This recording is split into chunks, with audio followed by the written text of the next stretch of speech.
Your hot tub curmudgeon has relocated. I'm up in Snohomish at my son's home in my son's hot tub, surrounded by forest. Is this magnificent? Is this a magnificent place to sit in a hot tub? I ask you.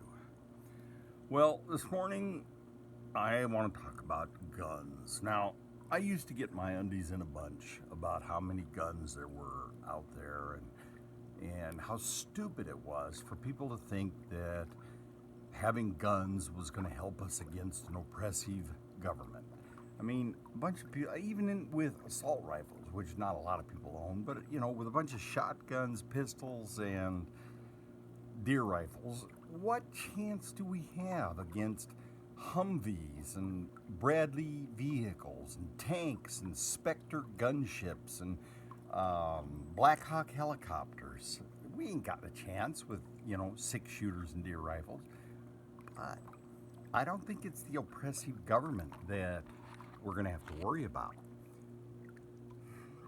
The interest, the interest alone on the national debt is now more than what we're spending on Medicare.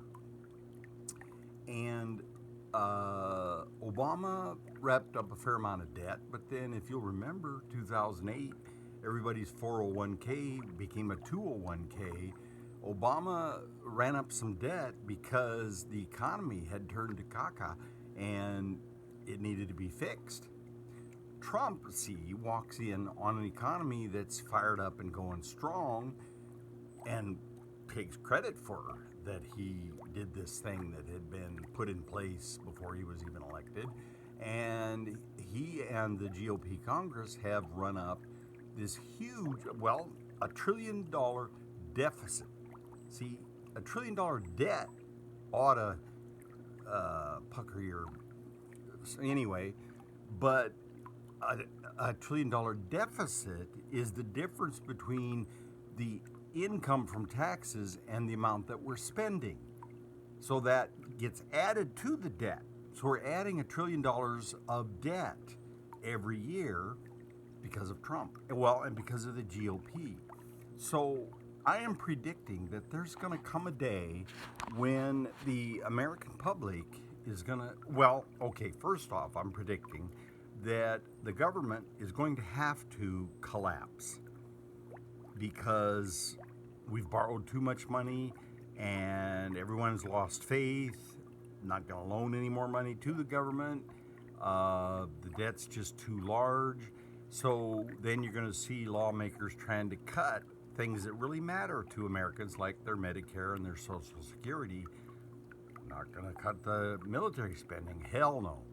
I mean, that's white man's welfare. All those jobs down in California building weapons.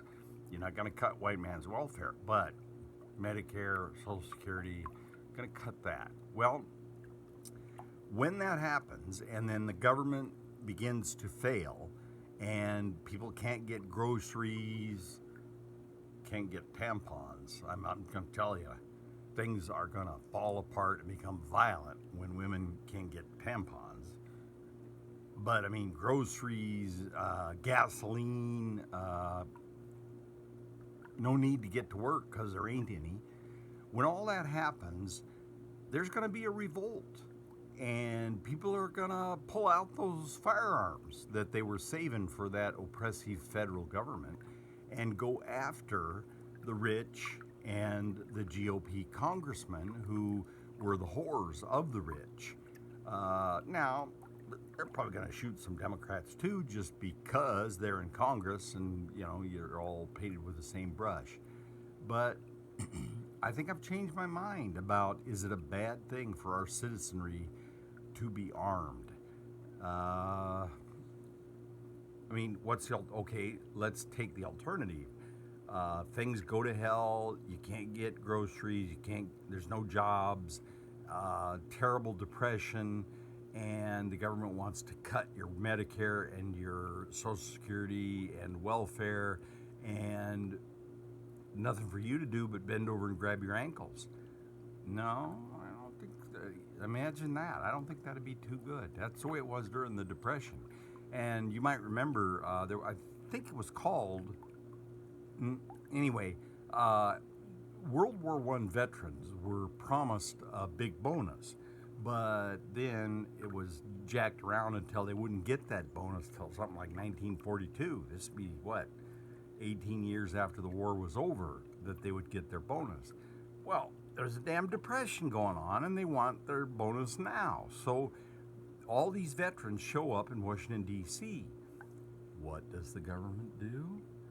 General MacArthur, on a horse, leads in troops with machine guns and tanks and chases all those people out and destroys their encampment. Well, next time around, I don't think it's going to go that way. Where are you on all this? Love to hear from you. And I'd especially love to have you join me in this beautiful setting of a hot tub for curmudgeons in Snohomish.